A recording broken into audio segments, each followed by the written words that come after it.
Excuse me, guys. It's a new week. Time for a new Grinding It Up episode. This is episode number 80. Yes, it's number 80. We're approaching the 100th episode of Grinding It Up. That's awesome. I gotta think of something super special that I'm gonna do for episode 100. Maybe I'm gonna do the bloopers stuff, because I collected a lot of them already, and some people already asked me how I was doing on them. So I collected about 20 of them, and should just be good material for a nice blooper episode. Apart from that, what have I been up to? I have been grinding it down lately a little bit. You can see from the graph, and you'll also see on my new whiteboard. Yes, that's right. I put a whiteboard on there. So I went downtown with the wife on the weekend, and I stumbled across this cute little whiteboard. It was just $10, so I couldn't say no, and it fits perfectly, I think. Don't you think? So yeah, I put the current bankroll on there, and I'm gonna adjust it. So while you watch, you can actually see how the bankroll is doing, and we'll also be able to pin some stuff on there. So if there's stuff like Photoshops that you guys did, like the camp I had folding Photoshop from Mr. Mendes, and there was another great Photoshop in the YouTube comments. Please check that one out. Go to the previous video and check out the comments to that one. There was a poster who made this hilarious Photoshop of me as Dr. Evil. That was great. So I love those Photoshops. I'm gonna print them out, and as soon as I've got those printed out, I'm gonna pin them to the wall over there. That should look awesome. So yeah, why am I actually tired? So I did an all-nighter. I started out with a little live training class at IntelliPoker, streamed the Sunday Storm 3rd anniversary, the 1 million one. Hope you guys took part in that and were able to grab some money there. Then I played the Sunday Million. There was a special Team Online bounty on my head for me busting me out of the Sunday Million yesterday, and it took quite long for somebody to bust me. I didn't play the Sunday Million on my Grinding It Up bankroll, so no worries, it didn't hurt that. But on the downside, I managed to cash in the Sunday Million, and I cashed $500. So that's not gonna go into the Grinding It Up bankroll either. I'm gonna cash that out and pay the bills. So sorry guys, no good news from the tourney front. Also, no good news from the 100 NL Zoom Poker front. I've been going through a little bit of a downswing that was very nasty. I prepared a couple of hands that we're going to go over in this episode, and right after we're going to hop into some live play action. I'm going to do a little bit of 10 NL 6 max Zoom double or nothing, and I'm going to play a $3.50 heads up turbo sit and go. That should be fun. Just 2 tables. Not that it gets too confusing. And I also got the penalty button from Ray again. He sent it to me and he improved it. So check this out. Check this out. Once again. Not sure if you can hear it, but it has a nice alarm sound to it right now. So that's awesome. So that works again. Maybe we'll see that in action. Well, yeah, the bankroll, as you can see, is at $3,614. It's not big deal, not a big deal. So I'm still playing 100 NL, and I'm still feeling super comfortable. I mean, just a rough patch that I went through, and I'm gonna show you a couple of hands that I prepared. So was it this one? Yeah, I prepared a couple of hands here. So. Very interesting one. I was opening queens, and I flop middle set, and I bet out and get raised by this regular guy. And I could go ahead and just come over the top. It's a very scary board. You could have flopped a flush, and you could also be playing the naked diamond draw ace. So I just want to have him do the betting for me, and just at the same time control the pot a bit. So I just opted for a pot control-ish line, and still with the blank on the turn and him continuing his aggression. With me having 76 behind, I just decided to go the conservative route, and also just decided to call this river, which turned out to be quite a good idea, because spidey senses. I knew something was going on in this hand. I can't tell you why, I can't tell you what. It's just timing, sizing, whatever. I was just pretty sure that there's a decent chance that I'm beat. And I mean, I might get value from worse if I jam, but honestly, if he's bluffing, I'm not getting any. And if he has a flop flush, sometimes he has a... Well, he can have pocket threes, and he can have, I don't know, king queen maybe, but I'm blocking that, so it's tough for him to have that. Oh yeah, that's actually quite of an interesting spot. I mean, I squeeze here with ace king, and this guy flats. I don't know him, he just flats, and this guy comes over the top, and you know, it's really questionable if I have any fold equity here. I mean, I have a remaining stack of like 61 bucks. I was blinding it down here, so you know, I just stuck it in. But you could also just make an argument for folding it, because he's probably going to have a range of ace king and pairs only, and against that range I might just not be doing too well. I mean, again, this is just, there's so much dead money in the pot actually, so maybe it's a mistake. I don't know, I'm not sure. Maybe you think otherwise. I jammed it. This guy was super happy, and this guy too, it seems, and I was like so insanely dead. I can't be more dead in a spot like this. How much equity do I have? Oh yeah, that's 4.5. So yeah, pretty bad. Got it in pretty bad there. This was also a very interesting one. I decided to 3-bet this guy. Didn't know him. And c-bet the flop. He min raises, and I'm like, yeah, you know, this min raising kind of stuff, whatever. Why would you do that? I just call, and then he overbet chips for the rest. No, he ships the rest. Yeah, it's not an overbet. And I just decided to go with it. And yeah, my read was correct, but the board didn't turn out to favor me. And this one was also very nasty. I had this guy squeezing, then I 4-bet, and this guy jammed, and we got it in, and he had ace king of spades. Yeah, so you know, most of the money went into spots like this, so I couldn't really do much. So well, let's not waste too much time on this, I'd say, and just get right into the action. I'm going to play one table of 10NL 6 max Zoom poker with the penalty button and a double or nothing. So as soon as I've hit 25 bucks, I'm going to move up to $25, 25NL. And I'm also going to play a 350 heads up sit and go and do the same thing. So if I win this heads up turbo sit and go, I'm going to move up to a $7 sit and go. Then I'm going to move up to a $15 sit and go, and so on and so on. So we're going to do a little double or nothing session today. It should be fun. Yeah, what else? I mean, if you have any ideas what we could put on this whiteboard, there's magnets on it and you know whatnot. I'm gonna print out the stuff, the Photoshops. Keep on bringing those Photoshops. Photoshops are awesome. If you have Photoshop skills, that's perfect. You're more than welcome to do any sort of Photoshop. Troll me in any way you feel is appropriate. I'm fine with that. So let's start with the sit and go over here, and let's put up a 10NL Zoom poker table. You know, with me being hungover, I think this is the perfect thing to do on a Monday afternoon, to just play a little bit of relaxed poker, nothing too special. So deuces never loses. Here we go. Here we go. Yeah, that's a perfect board for deuces. And he donks. Yeah, I mean, what can we do? We can just open fold. He probably has like, sometimes you can have like 10x or jack x, but whatever. I'm just going to open fold. Yeah, 7-5. That was a very good bluff, sir.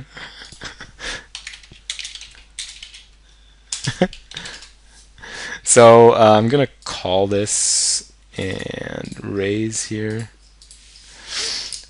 So I'm going to c-bet this. I got 2 overs, backdoor club draw. I'm going to fold here.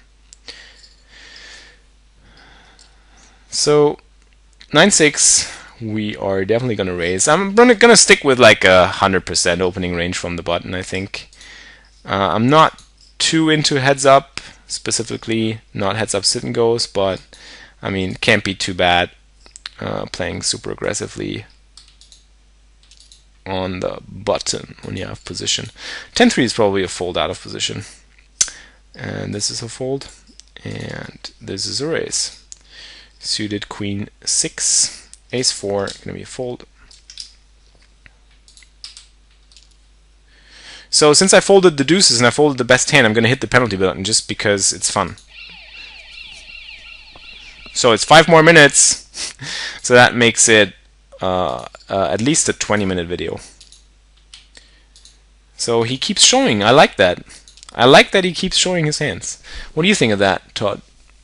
You like people show their hands? I think this is a little bit too big of a re-raise. Although he's capable of re-raising all sorts of crappy stuff, I think 7-8 is just too bad to call. So we're good. I mean, he just showed a lot of aces when he 3-bet. So I feel 7-8 offsuit folding there is a good idea. This is probably a hand that I would flat to a 3-bet, much more likely flat to a 3-bet. So yeah, definitely betting this flop. This is a great flop for our hand, but no action. Queen 9 we're gonna fold. I tried to play a little bit of 100 NL today, but I just found that it's not a great idea if you have been on an all-nighter, haven't gotten any sleep or much sleep, and just you know, playing B or C game all the time. That just is no good for the bankroll, and no good for the mindset either. So I decided to call it a day and relax with you guys, record a little episode, and you know, do a little review of a couple of hands, and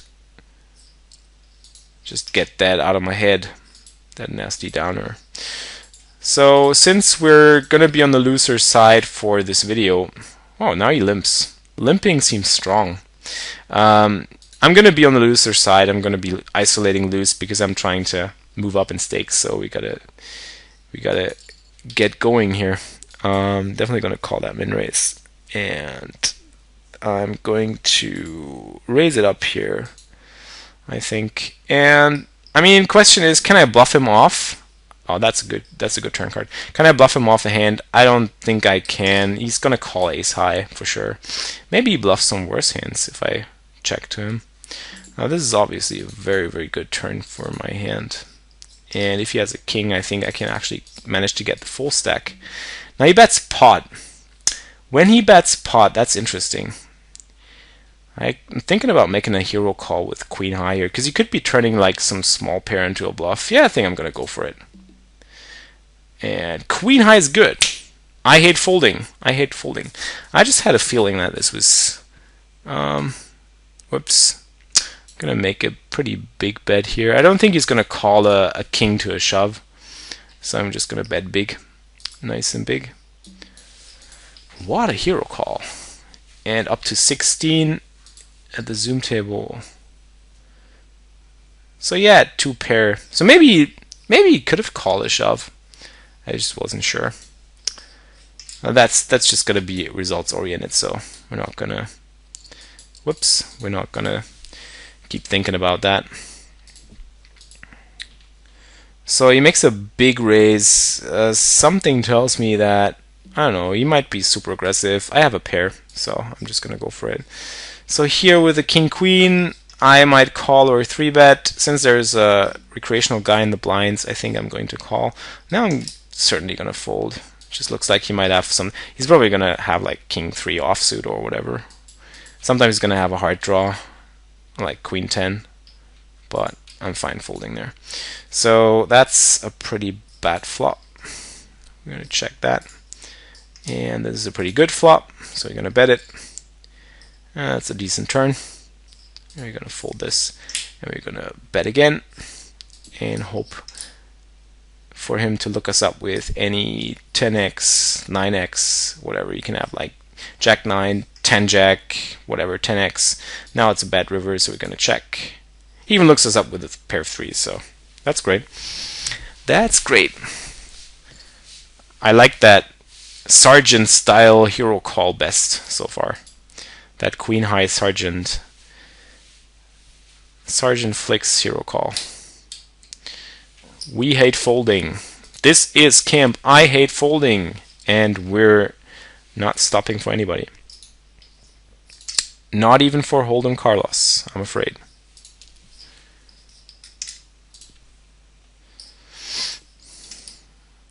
Oh, it's so tough. I can never really bluff him, so 9-5 is probably going to be a fold pre-flop. Maybe I can limp against him. I think limping is actually pretty decent. going to be a decent strategy. Ace 5 is definitely going to be defend. And it's a bad flop. Queen Jack. Hold'em Carlos. Yeah, I gotta call this. This is too small. And I gotta fold now. Too bad.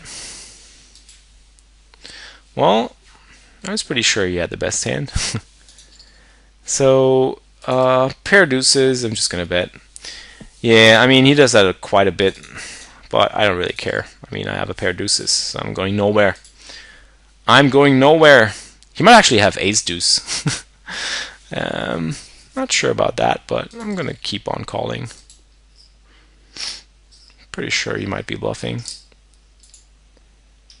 So now,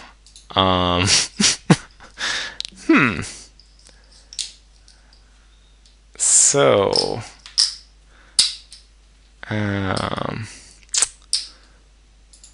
that's tough. I'm not sure if that bet is good here. I just want to call him so bad. He could have some busted, whoops, he could have some busted flush draws. And he could also have a 4, yeah. That's the problem about it. He could have a 4. That was my only worry. So 10 big blinds. I think I'm gonna limp. I'm gonna start limping with that stack. Too bad. Overexcited Sergeant. I think I'm just sticking top pair in here, really, and just, you know, he's gonna call with like, yeah, he's gonna call with like a pair of jacks or whatever. So, we double up again, which is good. I mean, when they pot, the thing is, in a heads-up spot, they might just have completely random hands that you don't account for. And the pair of fours is definitely in his potting range.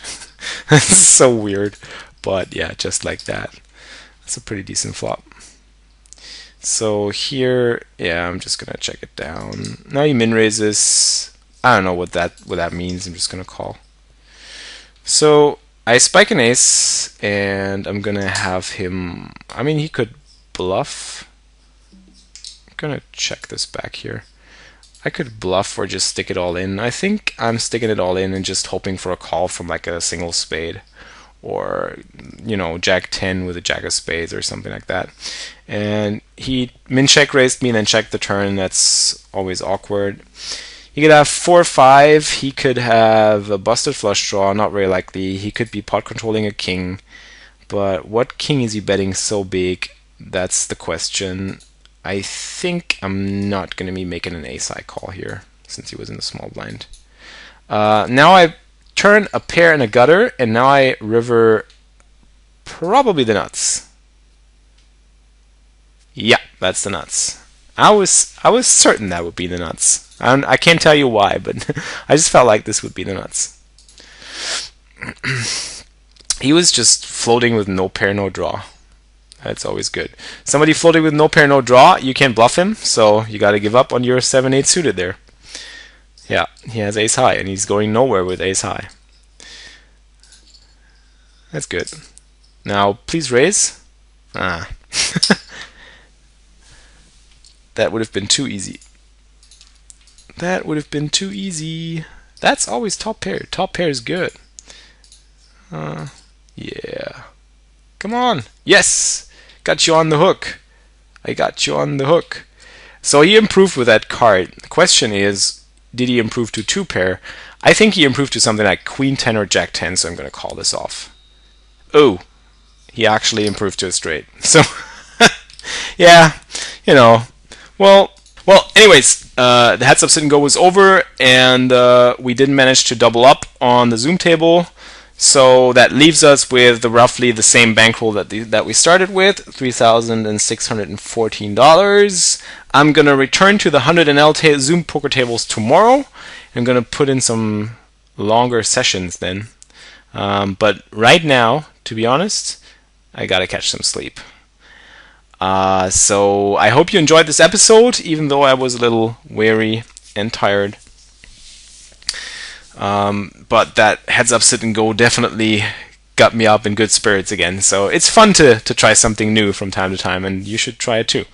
So yeah, that's it for episode 80. Hope you enjoyed it. Keep the feedback coming. Keep the Photoshops coming if you like, to have yours up there sometime. And keep grinding it up.